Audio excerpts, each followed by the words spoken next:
I woke up that first morning still shaking. Thoughts of the night before raced through my mind. The first dream I had was surreal.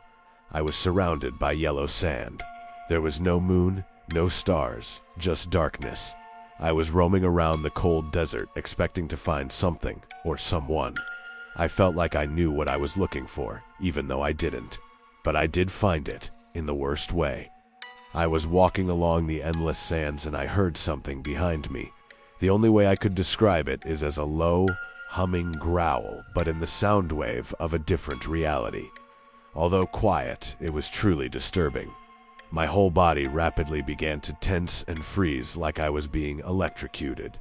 I was completely frozen in place, staring into a vast ocean of sand and darkness with some otherworldly creature that I couldn't even see. The feeling of helplessness and fear was overwhelming. Not knowing what was there with me made it worse. I was terrified. Unlike my normal dreams, this one persisted for what felt like hours. The unnatural growl continued. Every second stuck in place was worse than the last. The growing tension in my body made it feel like I was being crushed. I woke up with my adrenaline surging, sweating, and breathing heavily. The power must have gone out because my alarm clock was blinking 12. The sun hadn't fully come up though, so I still had plenty of time before work. My head hurt, my muscles ached, and I felt more tired than when I went to sleep. And then I noticed the smell.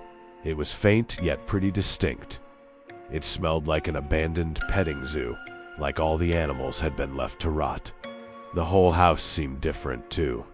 It wasn't as vibrant, dimmer, colder. I took some aspirin, reset my clock, and told myself I must have slept in a bad position. That the smell came from my cat, Blossom, killing a mouse somewhere and leaving it to decompose. All the things you'd tell yourself to make the situation feel normal. Getting into the shower before work was a task by itself. That's when I noticed all the bruising. My whole chest and stomach were bruised like someone was kneeling on me. My excuses fell apart fast. The growl came back to me all at once, and paranoia flooded my senses. I found 2 thick, greasy black strands of hair on my bed. It wasn't possible they were from Blossom, too long and mangy. They looked like they came from a bear. After I tried to get some food in my stomach, I called my sister to see what she thought about everything. She tried telling me it was sleep paralysis, and the bruises came from sleeping wrong. "You dragged the hair in from work," she said.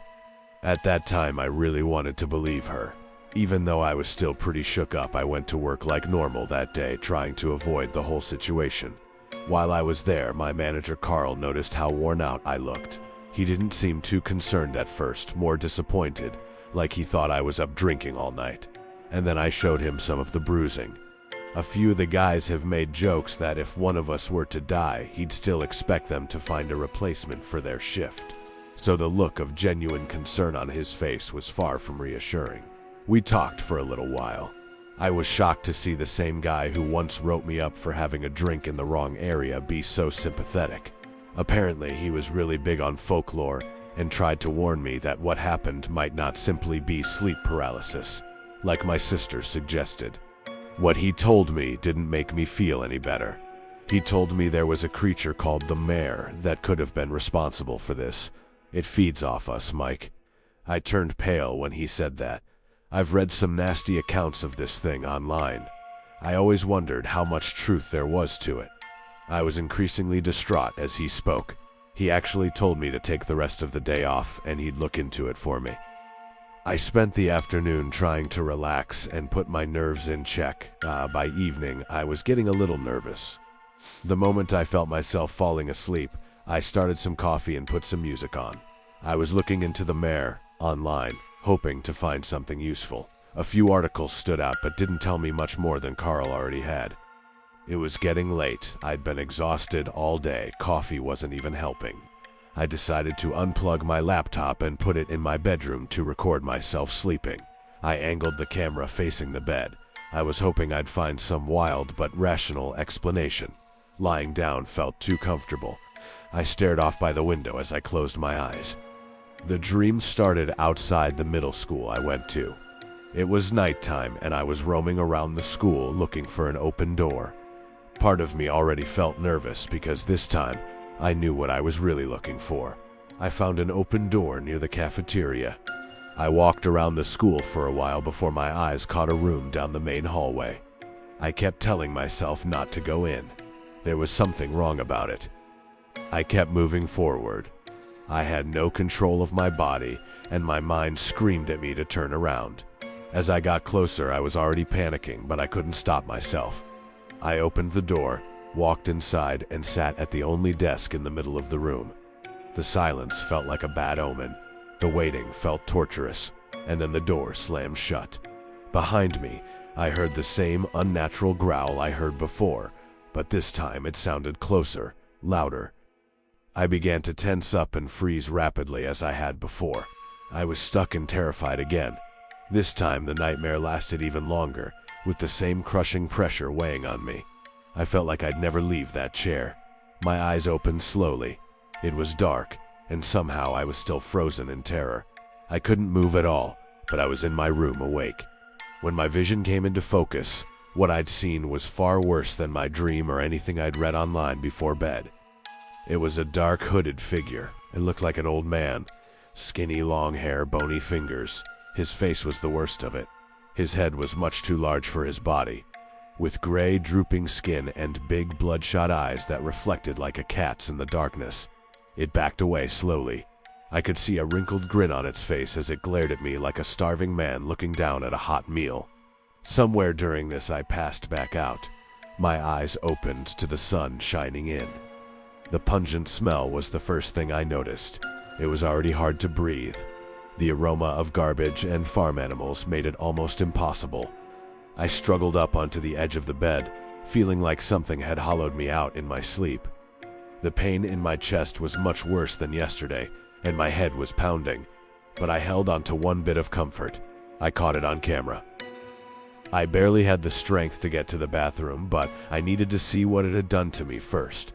In the mirror, I saw the bruising take shape. They weren't just dark patches anymore. There were 2 deep indents on my ribs, a narrow purple smear down the center of my chest, and my collarbone had 5 thin bruises curved inward. I decided that after I checked the footage, it was probably a good idea to call off work. When I made it back to my room, I noticed my clock flashing 12 again. There was no way that was a coincidence. I didn't even think about it before. I went to my dresser and circled the mouse to my laptop, but the screen didn't turn on. It was dead. This was becoming another nightmare. I brought the laptop into the living room and plugged it in at my desk. While it was booting up, I sent Carl a text. "I'm not coming in today." I sent another, even though he already knew what was going on. I wanted to give him an explanation. Today was worse. I feel sick, I'm bruised up worse, and I think I saw it. It was still a little early and he was probably getting ready for work. I would give it some time and call him if he doesn't respond. After logging in, I tried to check how much I caught on video before it died. I know it was fully charged before I went to sleep. It should have had a few hours left in the battery. Going through my files, I found the video. The first thing that struck me as odd was the duration, 2.5 hours. I played the video with unease. I didn't want to watch 2 hours of me lying there, so I scrolled through most of it. The recording was normal right until the end. It was just me asleep, barely moving, with Blossom curled up by my feet. Right before the video ended, she woke up. Her head snapped toward the corner of the room. For almost a full minute, she just stared into the dark, ears pinned back, and tail puffed out, her body pressed low against the blanket. Then the audio picked up a creak. Not from the corner, it was under the bed. Blossom's eyes followed something up the wall. Her mouth opened, and she let out this broken, choking hiss. She launched herself off the bed, and the video cut to black. Carl texted me while I was staring at the screen, trying to make sense of everything happening. "I found someone to cover your shift yesterday. It's all right." I was slightly relieved hearing this, even though it didn't solve the bigger issue. "I'm going to give you a call after work."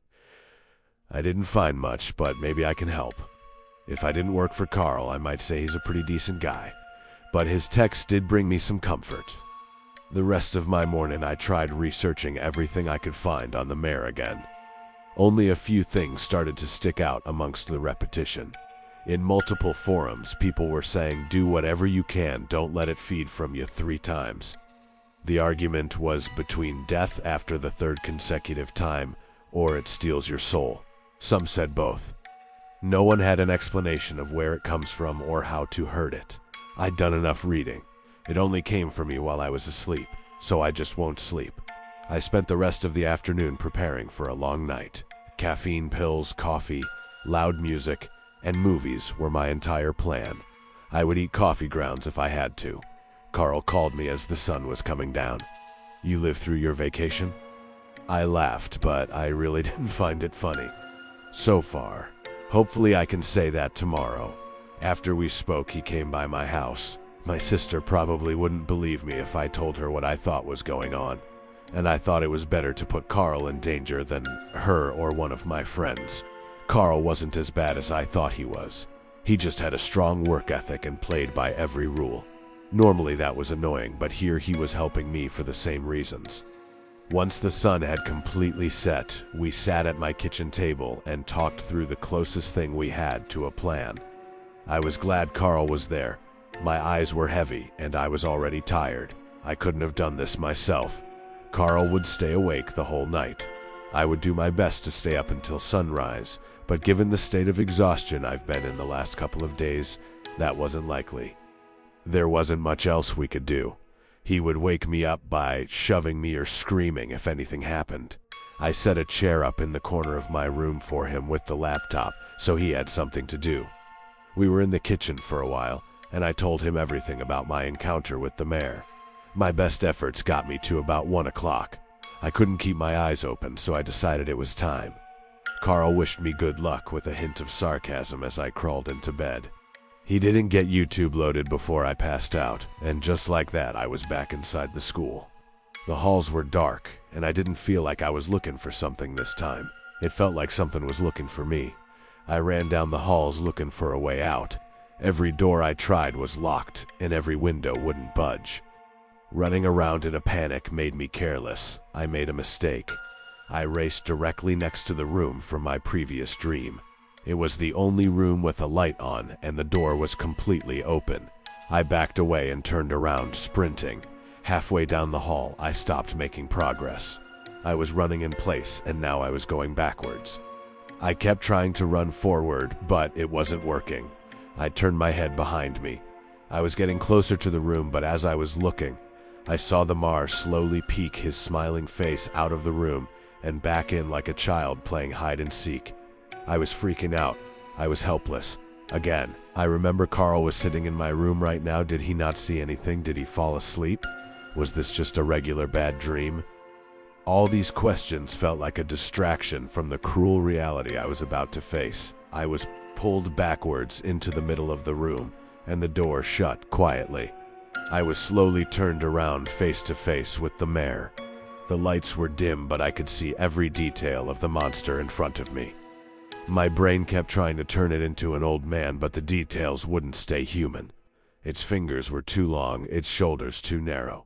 Its head sat too far forward, like its spine curves into a hook. It didn't lunge at me. It didn't scream. It didn't even look excited. It just stood there, drooling, inches from my face, studying me with those huge, bloodshot eyes like I was something set on a plate in front of it. The smile was the same as before, wrinkled, calm, gray, familiar in the worst possible way. Then it opened its mouth. At first I thought I was looking at rows of tiny teeth, but they moved. Thin, pale little tentacles packed tightly together where teeth should have been, writhing against each other in wet, nervous twitches. I couldn't believe what I was looking at. It began its howl.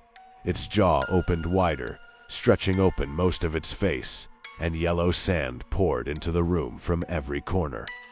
It spilled from the walls, from windows, from beneath the door, rising around my legs until it reached my knees. I stared into its disgusting mouth as the little tendrils reached for me. They pressed against my face in a wet, clinging mass, sealing over my skin. I could feel them squirming across my cheeks, sliding over my mouth. Every nerve in my body screamed for me to pull away, but I couldn't move. I couldn't even close my eyes. The pressure on my body started growing as if I were stuck in a garbage compactor. The slimy tentacles were pulling me deeper into the mare. Everything was going silent as my entire head was now in its mouth. I couldn't breathe. I was petrified. Suddenly, the whole room jerked sideways so violently that it felt like the building had been ripped from its foundation. Sand went everywhere, and I went flying out of the mare's mouth and into a wall. Its rancid saliva dripped down my face, but I could still see the creature in the same spot. It hadn't moved, and it didn't look happy. My focus was still on the mare as the rest of the classroom folded into itself and shaped into my bedroom. I was on my floor, still staring at the mare with my mattress and bed frame flipped over beside us. It turned toward Carl while it rose slowly, and a demonic, high-pitched scream echoed through the room as it glared intently at him. The mare recoiled like something had shot it, then flew out of the room in a black, distorted blur. For a long moment, neither of us moved. Carl stood near the overturned bed, breathing hard and sweating. His face was pale and empty, like his mind was still trying to process what had just happened. The laptop was dead. The lights flickered overhead. Blossom was growling low from under the couch. I touched my face. My fingers came away slick with putrid slime from its mouth. I told Carl thank you, but neither of us knew what to say after that. He stayed until sunrise, sitting at my kitchen table drinking an endless fountain of coffee. I never went back to sleep that night. A few months went by, the mare never came back, and I was never the same. My vision is so bad that I had to get glasses. Everything I eat is bland, music sounds flat, movies bore me. There's nothing that interests me. Although I don't work with Carl anymore, he still texts me every once in a while to check up on me. I haven't responded to the last few. I don't know why. Maybe because I'm afraid he'll ask me something I don't want to answer. Or maybe I just don't care about anything anymore. Sometimes I wonder if he pulled me out in time, or if the part of me that mattered is already gone.